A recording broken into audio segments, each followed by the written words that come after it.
Welcome to a midnight kind of place, where we share short horror fiction worth talking about.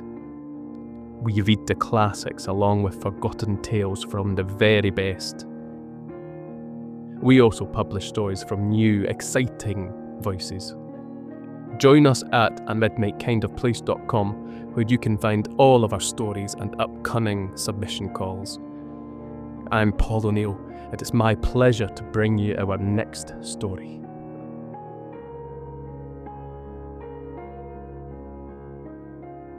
The Transom by Marigold Rowell. There wasn't much to the room.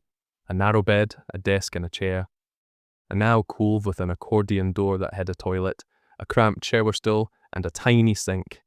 That was okay. I didn't need much. I wouldn't be here often. Sleeping mostly. Ducts and pipes criss-crossed the high ceiling. 2 walls were painted white, 2 were exposed red brick. The room even had a walled-off fireplace with a narrow mantelpiece, its decorative scrolls and swags reduced to amorphous blobs by countless layers of paint. The hardwood floor was scuffed and scarred. The horizontal window sat above the door, with glass that had clouded and gone blue-green around the edges. "Is that painted shut?" I asked the landlady, a tall grey-haired woman wearing a purple tracksuit. I'd already forgotten her name. My stomach sank with the looming embarrassment of having to ask it a second time. "The transom is locked," she told me. Not like anybody would get in through a window that high up. She chuckled at her own little joke. But she was right. The ceiling was high, the door was taller than I was used to, and the transom over it was a good 11 or 12 feet from the floor. "There's a nice cross breeze if you open both windows," she told me. A pole with a hook on the end leaned in the corner next to the door. The landlady grabbed the pole and used the hook to flip the lock lever and swing the transom open. I searched my brain for her name and came up empty. She added, "The lease is for the academic year, September to June. You can hold the room over the summer for $200. The security deposit is also $200. I laughed. "Pretty cheap. Supposed to be haunted, right?" Her expression chilled. "Mrs. Perriman," I remembered. Her name was Mrs. Perriman. "I should be used to the jokes and the eye-rolling by now," she said. "Somehow I'm not. I didn't mean to offend you. I'm sorry, truly. I don't believe in any of this supernatural stuff, but I heard the rent is so low because a student who lived here hung himself." "Why would that matter, since you don't believe in ghosts?" "So it's true?" "No," she said stiffly. "This room is inexpensive because it's barely more than a closet. If you must know, a student did fall from the second-floor landing last year, and he did pass away. This was not his room. He lived upstairs. It's the building that's haunted, and it's been haunted for decades. Anything else you've heard is nasty, tasteless gossip." "Oh," I said. "I see." I was surprised that Mrs. Perriman still wanted to rent the room to me, after I'd made our first meeting so incredibly awkward. But she did. Once I'd moved all my stuff in, the room was surprisingly cozy, even though the old building groaned and rattled and clunked in the night, even if my 2 small lamps didn't shine all the way to the shadowy ceiling. After I climbed into bed, the light from the lobby shone through the high transom window and cast a friendly yellow glow over the opposite wall.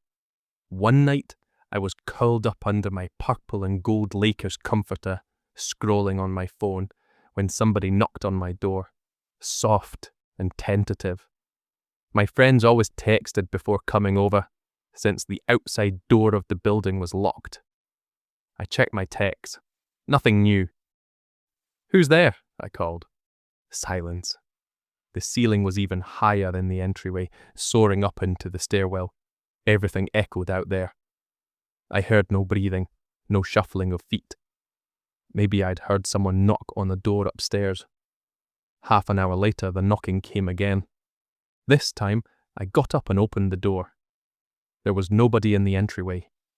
I stepped out of my room and craned my neck to look up into the shadowy stairwell. Nothing. No one. The building was silent except for the faint, rhythmic churning of the washer in the laundry room at the end of the hall. If that dumbass knocked on my door a third time, I wasn't going to bother getting up. So, when the knocking came again, I sat and listened, and I realized it was coming from above me, from the transom window. I couldn't see anything in the dark glass. A soft rasping followed the knocks, as if someone were scraping their fingernails down the door. It saw me. I could see my upturned face, wide-eyed with fear. "Stop," I whispered. I didn't know if I was talking to myself or to that thing. There was no thing outside my door. No unseen face watched me from the shadows because ghosts did not exist. I was letting my imagination run away with me.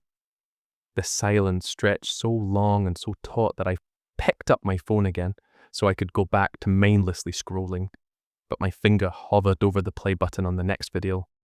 Every nerve in my body crackled with tension. Into the quiet fell a long, drawn-out sigh that ended in a flirty gurgle. Nothing else. No sounds but the nightly creaks and rattles I'd gotten used to. I crawled under the covers and lay awake, telling myself I hadn't heard anything except the building settling. I hadn't seen a dim face floating outside the transom, and I absolutely had not felt the weight of eyes staring at me from the darkness. I didn't remember falling asleep, but a furious banging on the door jolted me awake. The familiar fuzzy bar of light slanted across my room through the transom, dimly illuminating the room. I could see the door shaking as the thing outside pounded and pounded on it. Then it stopped, leaving a ringing silence behind. No one came rushing down the stairs.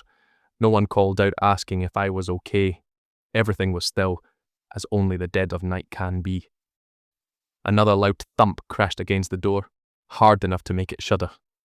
I shrieked and clapped both hands over my mouth. A dark shape glided past the transom, and I cringed down, making the smallest shape I could. The shadow passed in the opposite direction, as if it were swinging slowly back and forth. How could this be happening? How could the ridiculous stories I'd heard around campus be true? Even as it passed the window again, I couldn't believe what I was seeing. Then it stopped. It pressed against the transom glass, revealing a face with bulging eyes and a nose like the edge of a butter knife. I screamed again, and this time it was the long scream of a doomed character in a slasher movie. This was no sad, lingering shade of a student who'd failed all his classes. This thing wasn't even human. The word rose unbidden in my mind. Monster. I pressed my fist hard against my mouth. Those eyes, each one the size of a softball, rolled in their sockets. Reeks of pink tendon get the edges of the eyeballs, and a tiny black pupil perched like a fat tick at the centre of each one. We stared at each other for an eternity. Then the thing whisked out of view. Furious rattling at the door latch followed. Battering hands, scrabbling nails, huffs and gasps of breath until it fell silent once more. Huddled under my comforter, I waited for the banging to start again. I felt like a child, terrified of the half-open closet door or the slumped silhouette of a jacket on a chair. I didn't think I'd ever sleep again, much less fall asleep that night. I knew the moment I drifted off, the thing would come crashing and banging and scrabbling at the door again. Yet, somehow, I did sleep. I woke in the grey glow of almost morning, crusty-eyed and drained. With trembling hands, I crammed my laptop and my books into my backpack. I stood for a long time at the door of my room with my hand on the latch, feeling nausea crawl up my throat. Finally, I yanked the door open. In the dawnlight, the shabby entryway looked unreal, like a dream palace. I turned to lock my door. There were no marks on it that hadn't always been there. Nothing fresh. I shuddered at my own choice of words. Fresh, like meat. I lifted my head and looked up at the transom. It looked like it always did. Just a pane of glass. No fingerprints, no greasy smears from those eyeballs. In the late afternoon, I came back. I marched through the entryway with my gaze held straight in front of me, refusing to turn and look at the door of my room as I headed up the stairs toward Mrs. Perriman's apartment. Yet, when I reached the landing of the second floor, I had to stop. After a long day of classes and barely any sleep the night before, the weight of my backpack felt unbearable. I laid my hand on the railing of the landing. It was painted the same shiny black as every other railing, but under my palm, it didn't have the bumpy, crackly feel of old paint. Maybe he fell from here. I snatched my hand back. Then I looked down. From my high vantage, I realized I could look right into my room through the transom. I couldn't see much. Just a dull orange shadow across the foot of my bed, and one corner of the rickety desk by the window. That was all. Wait. That wasn't all. A shadow drifted at the far edge of my view. The long window in my room didn't have a curtain, only vertical blinds, so what was that? I leaned out over the railing, twisting sideways to get a better look, gooping the slick new paint with both hands. The shadow glided past the transom, dimming my view of my room. Then it glided back again. A chill rushed over me. It was that thing. That horrible thing that I'd spent all day trying to convince myself was a nightmare. It sensed me looking, and it turned, fixing its huge eyes on me. Lifting one hand, it scratched its nails down the transom. The door of my room banged violently. I jumped back and felt the contents of my heavy backpack overbalance. My textbooks and my laptop tilted over the railing, dragging me with them. I couldn't scream. Not with my belly jammed against the railing. All that came out was a whistling wheeze. I clutched at the slippery paint, kicking at the air, and managed to jam my sneaker between two balusters. Below me, the thing pounded and pounded on the door. Flicks of paint drifted down from the door jamb like snow. Teeth clenched, I shrugged my backpack off one shoulder, then the other, and let it thump onto the landing. Gingerly, with my teeth clenched, I pushed myself back. My knees gave out and I crumpled onto the scuffed carpet. I sat there for a long time, my heart pounding in time with the thing behind my door. It fell silent eventually, like it always did. I stood up on jelly legs, grabbed my backpack by the strap, and tottered unsteadily up another flight of stairs to the third floor. I knocked on Mrs. Perriman's door. No response. I knocked again. Harder. Maybe she wouldn't answer. Maybe she thought I was that thing. The door opened to the length of a chain, revealing Mrs. Perriman's face, pinched tight with... Was that fear? Her expression slumped into worry when she saw me. She unlatched the chain and swung the door wide. "What's wrong?" she demanded. I took a deep breath. My voice came out almost calm. "May I come in for a minute?" "Of course. What's happened?" "Instead a week." "It's not a maintenance issue," I replied. Mrs. Perriman's apartment was crammed with cosy furniture. Knickknacks covered every flat surface.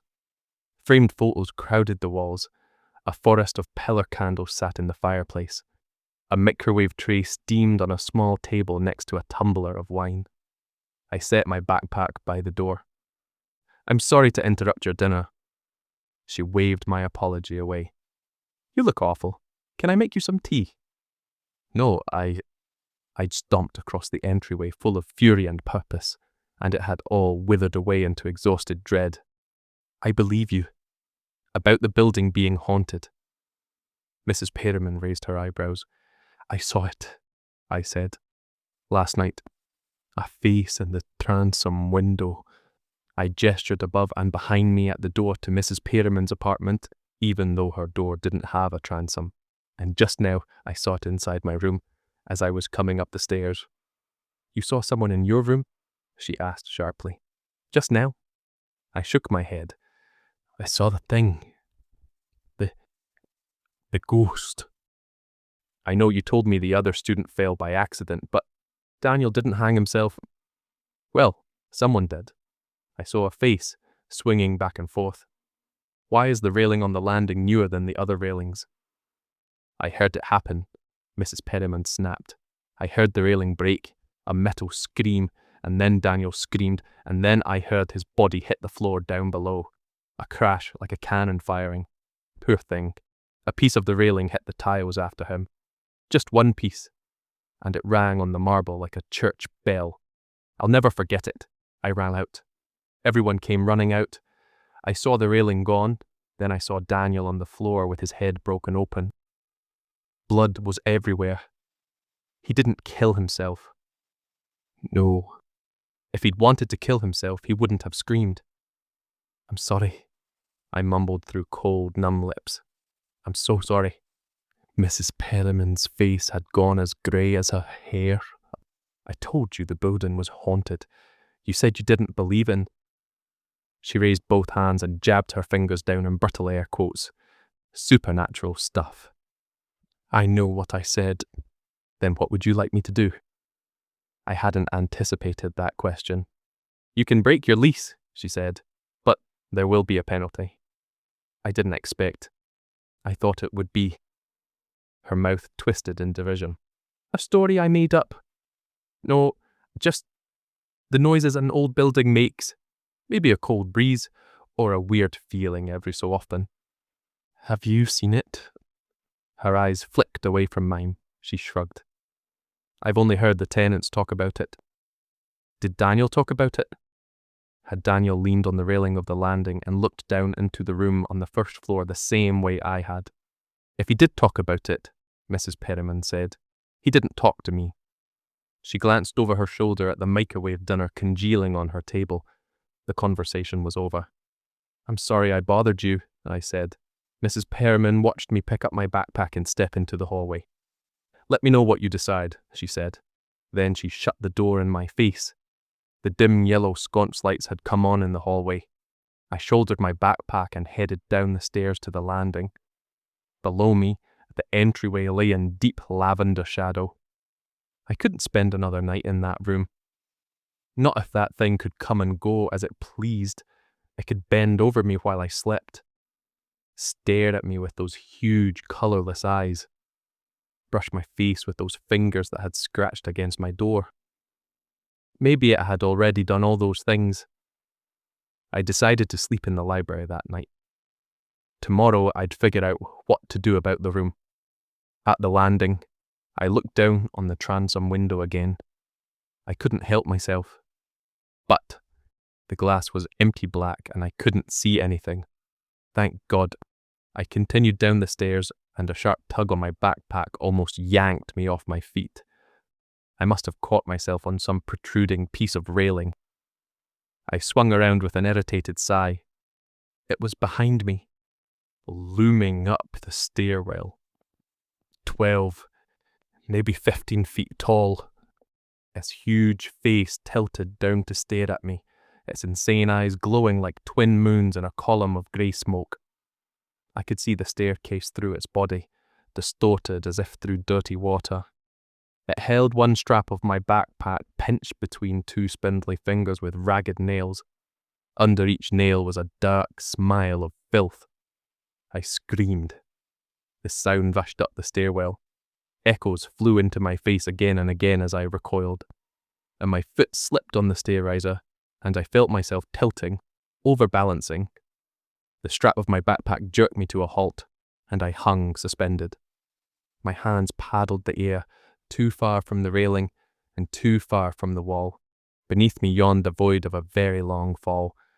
I looked up into the thing's face. Please, I whispered, help me. A long, thin mouth unzipped across the thing's face, revealing grey-blue gums and a row of tiny needle teeth that let go. I fell, arms pinwheeling. One of my flailing hands smacked the railing, and for an instant I thought I'd halted my fall, but I couldn't hold on. My back slammed the edge of a stair riser, and I lost my breath in a startled woof. Something in my backpack broke with a loud crack. Oh God, my MacBook. All that money gone. Still, I was falling, sliding and bumping down the stairs as the thing watched me with avid glee, its tongue waggling out of its laughing mouth like a grey worm. My foot struck the wall and I went tumbling, rolling over and over, propelled down and down by my heavy backpack. I hit my knees, hit my elbows. The back of my head cracked against something hard enough to make stars explode all around me. I landed in a heap at the bottom and lay stunned with my pulse roaring in my ears. All around me were shouts and cries, slamming doors and running footsteps. A dark form bent over me. I shrieked, shied away, and pain rocketed up my back. Hands shoved me down. "Lie still!" It was Mrs. Perriman. "Just lie still, for God's sake. Call an ambulance." "It's there. It's right there. On the stairs," I gibbered. I couldn't make myself shut up. "It's on the stairs. It's behind you." Mrs. Perriman swung her head around to look. What's there? What did you see? Did you slip on something?"